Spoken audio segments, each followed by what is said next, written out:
Hello friends, digital marketing with AI में आपका स्वागत है। हमने पिछले सेशन में काफ़ी सारी जानकारी ली मार्केटिंग के बारे में। अभी हम बात करेंगे ऑफलाइन ऑनलाइन मार्केट रिसर्च।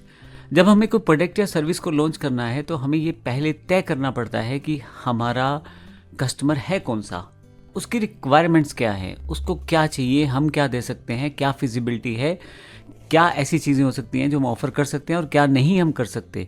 अपने कंपटीशंस को वर्कआउट करना, अपनी स्ट्रेटजीज़ को वर्कआउट करना, सब ऑफलाइन ऑनलाइन मार्केट रिसर्च का पार्ट है। हालांकि ये जो सेशन है ये ऑफलाइन मार्केट रिसर्च के बारे में नहीं है, केवल इसकी जानकारी मात्र है।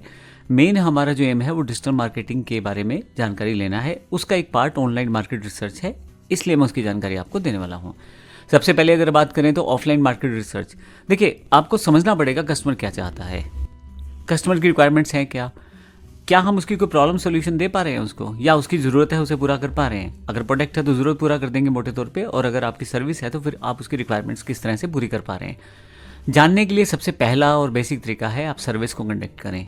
आप लोगों को मिलें, लोगों को अपने स्टोर्स में बुलाएं या आप चले जाएं, पर्सनल विजिट करें। आप उनको एक छोटा सा क्वेश्चनर बना के दें जिसमें जानकारियाँ दी गई हों नॉर्मल तौर पर, ताकि आप उस इन्फॉर्मेशन को एनालाइज कर सकें।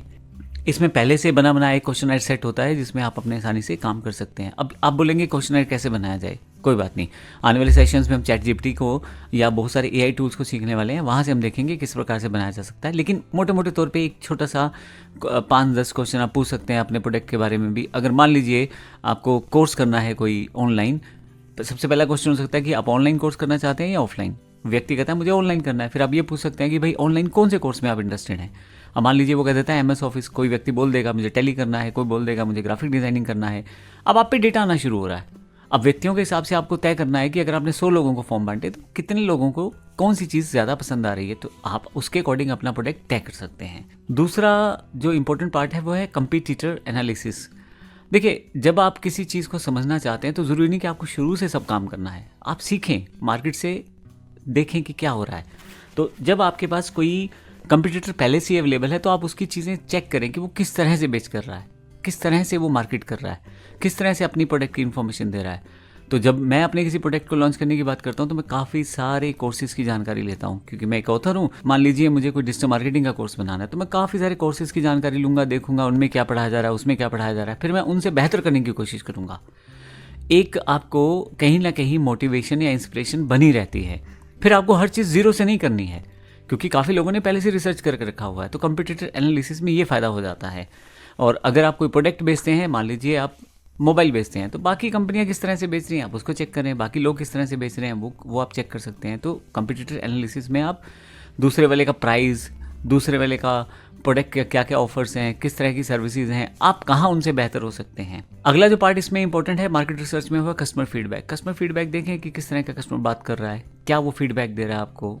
जब आप कोई प्रोडक्ट दे देते हैं तो उसके बाद क्या फीडबैक है, या प्रोडक्ट देने से पहले क्या फीडबैक है, उसके एस्पिरेशंस क्या है प्रोडक्ट को लेके, वो सब चीज़ें चेक कर सकते हैं। अब लोकल इवेंट्स को अटेंड कर सकते हैं, काफ़ी सारे ट्रेड फेयर्स चलते हैं, काफ़ी सारे ट्रेड शोज़ होते हैं, वहाँ कुछ नेटवर्किंग इवेंट्स होते हैं। आप जाएँ, बात करें, लोगों से मिलें, तो आपको काफ़ी सारी जानकारी वहाँ मिल जाती है। फोकस ग्रुप्स, आप अपना एक ग्रुप बना सकते हैं। अब देखिए क्योंकि ऑफलाइन मार्केट रिसर्च की बात हो रही है, तो ऑफलाइन ग्रुप में जैसे आपने 50 लोगों को इकट्ठा कर लिया या 10 लोगों को इकट्ठा कर लिया, उनसे बात की, उनसे एक तरह से फीडबैक लिया, ये सब चीज़ें आप कर सकते हैं। प्रिंट मीडिया का सहारा ले सकते हैं, क्योंकि ऑफलाइन मार्केट है तो आप अपने एक लोकल एरिया को टारगेट करने वाले हैं, तो आप न्यूज़पेपर में ऐड दे दें, मैगजीन्स में ऐड दे दें, जर्नल्स में ऐड दे दें, तो ये चीज़ें आपके पास रहती हैं। लेकिन अगर मैं ऑनलाइन मार्केट रिसर्च की बात करूं, जो कि हमारा मेन पॉइंट है डिजिटल मार्केटिंग को लेके, तो इसमें सबसे पहले आपको ये तय करना है कि सामने वाला आपका प्रोडक्ट लेना भी चाहता है कि नहीं लेना चाहता। आपको अपनी ऑडियंस डिफाइन करनी है। इसके लिए हमें डेमोग्राफिक्स, जो मैंने पिछले सेशन में बताया था, उसकी जानकारी आपको होनी चाहिए। आपको पता होना चाहिए उस कस्टमर की एज क्या है, उसकी एजुकेशन क्या है, उसका जेंडर कौन सा है, ताकि आप उसके अकॉर्डिंग अपने प्रोडक्ट को पिच कर सकें। जैसे एग्जाम्पल के लिए अगर मुझे किसी ब्यूटी प्रोडक्ट को लॉन्च करना है तो नॉर्मल सी बात है, मुझे फीमेल कैंडिडेट्स को टारगेट करना है। मेल वो कैंडिडेट्स होते थे जो इस बिजनेस का पार्ट हो, लेकिन वो यूज़ नहीं करते, तो मोटा मोटा जो मेरा क्लाइंट है वो फीमेल हैं।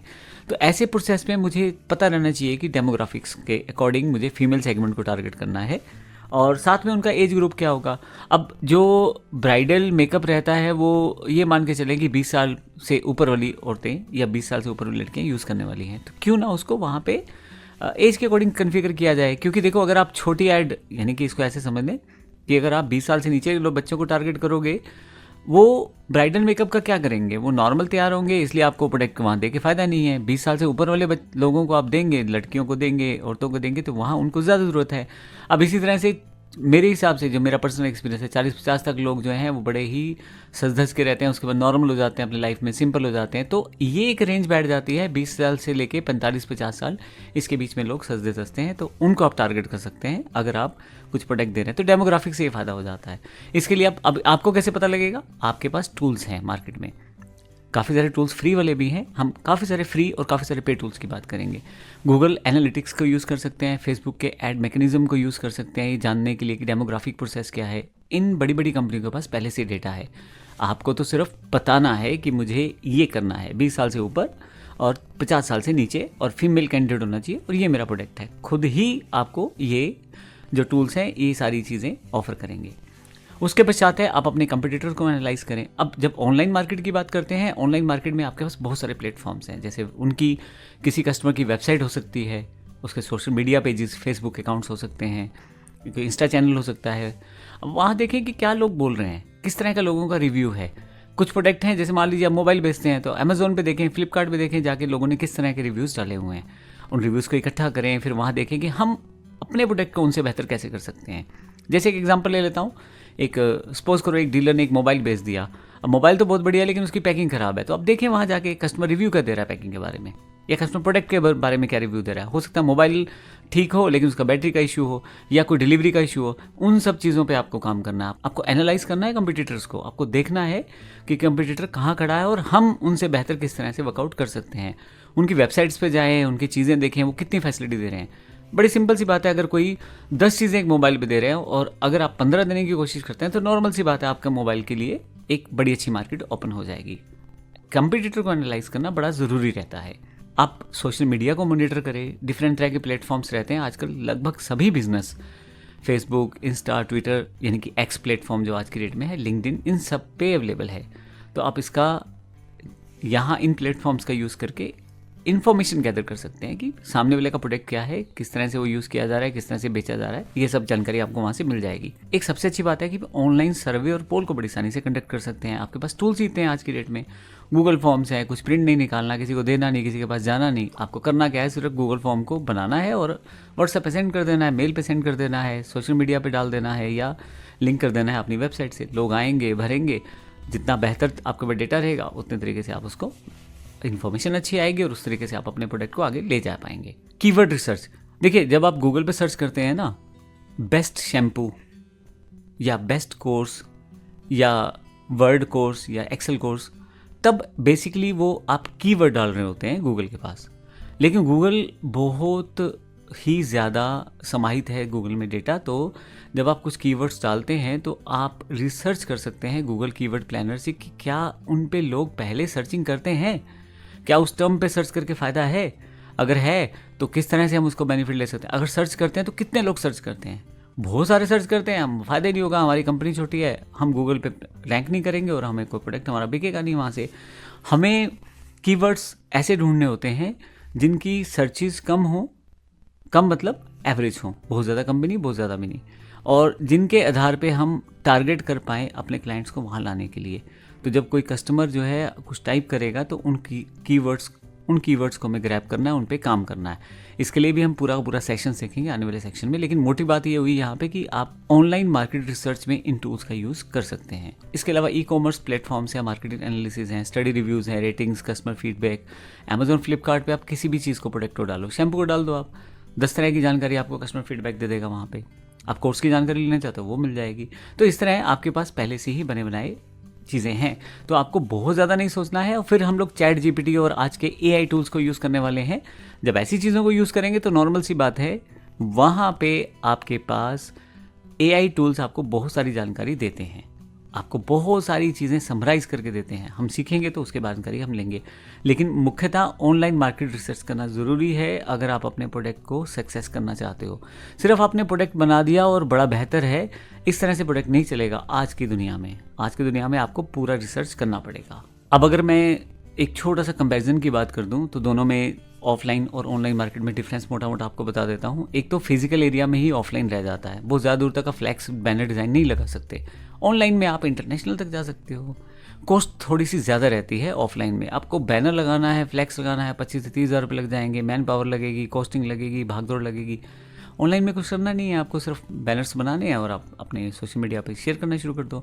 अब मैं आपको बता दूं, हम इस कोर्स में कैनवा या बहुत सारे ऐसे फ्री टूल यूज़ करेंगे, जैसे पेक्सल है या पिक्साबे है, वहाँ से इमेजेस आपको मिलती हैं। आप उनका यूज़ करके आगे अपने सोशल प्लेटफॉर्म्स पे डाल सकते हैं। कॉपीराइट फ्री इमेजेस होते हैं, उनका आप यूज़ कर सकते हैं और उनको कहीं ना कहीं अपने बिजनेस प्रमोशन के लिए यूज़ में ला सकते हैं। डेटा कलेक्शन, जो आपका डेटा कलेक्शन रहता है ऑफलाइन में थोड़ा सा मुश्किल रहता है, आपको जाना पड़ेगा, बात करनी पड़ेगी, फॉर्म्स भरवाने पड़ेंगे। लेकिन ऑनलाइन में आपको सिर्फ एक क्लिक करके छोड़ देना है, आपको कहीं जाना नहीं है, खुद ही लोग आपके पास आके फॉर्म्स वगैरह भरेंगे और आपको इन्फॉर्मेशन पास करके जाएंगे। उसी इन्फॉर्मेशन के आधार पे आप अपनी मार्केट रिसर्च को कंप्लीट करेंगे। स्पीड, ऑफलाइन मार्केट में थोड़ा सा स्पीड स्लो रहता है। आपने बैनर लगा दिया, फ्लैक्स लगा दिया, अब आपका काम खत्म है वहाँ पे। अब तो कस्टमर जब देखेगा तब देखेगा, आज क्लाइंट देख रहा है या कल देख रहा है वो इंपॉर्टेंट नहीं रहता वहाँ पे। जब वो देखेगा आपसे बात करेगा। ऑनलाइन में ऐसा नहीं है, ऑनलाइन में काफ़ी सारी चीज़ें आपके पास हैं। पहले तो आप उसी ऑडियंस को, उन्हीं लोगों को, उन्हीं कस्टमर्स को टारगेट कर रहे हैं जो आपके हैं। इसको ऐसे समझें कि मान लीजिए 1000 लोग हैं फेसबुक पे, 50 लोग कंप्यूटर का कोर्स देखते हैं या परचेज करते हैं या यूज़ करना चाहते हैं। मुझे तो सिर्फ 50 को ऐड दिखानी है। 1000 को ऐड दिखाऊंगा तो मेरी तो कॉस्टिंग भी बढ़ जाएगी। तो क्यों ना मैं 50 को टारगेट करूं। तो इसके लिए डेटा को टारगेट किया जाता है। जैसे मैंने डेमोग्राफिक्स और आपको इंटरेस्ट इत्यादि की जानकारी दी थी, वो यहाँ पे बड़ा इंपॉर्टेंट काम आता है। तो और स्पीडी काम होता है। सबसे बड़ी बात ये है फीडबैक, थोड़ा सा डायरेक्ट फीडबैक रहता है, स्कोप लिमिटेड रहता है। लेकिन जो आपका ऑनलाइन मार्केट रहता है वहाँ तो आप फीडबैक फॉर्म लगा दें, कुछ अपना इन्फॉर्मेशनल फॉर्म्स लगा दें या वेबसाइट पे फॉर्म लगा दें तो आपकी जानकारी आपको मिलनी शुरू हो जाती है। तो ये जो जानकारी मैंने दी है आपको प्रोडक्ट को लॉन्च करने से पहले की जानकारी है। आपको रिसर्च करना है ऑफलाइन मार्केट में, ऑनलाइन मार्केट में। हालांकि ऑफलाइन मार्केट का इस पूरे कोर्स में स्कोप नहीं है, हम सिर्फ ऑनलाइन मार्केट की बात कर रहे हैं। जब आप ऑनलाइन मार्केट की बात करते हैं तो वहाँ पे आपको पूरा एनालाइज करना है आपका प्रोडक्ट कैसा है या पहले बाकी लोगों से कैसे बेहतर है और किस तरह से आप अपने प्रोडक्ट को आगे लेके जा सकते हैं। हम अगले सेशन में बात करेंगे कि प्रोडक्ट की इन्फॉर्मेशन किस तरह से आप तैयार कर सकते हैं, किस तरह से चेक कर सकते हैं, और फिर हम देखेंगे किस तरह से आगे बढ़ेंगे। धन्यवाद।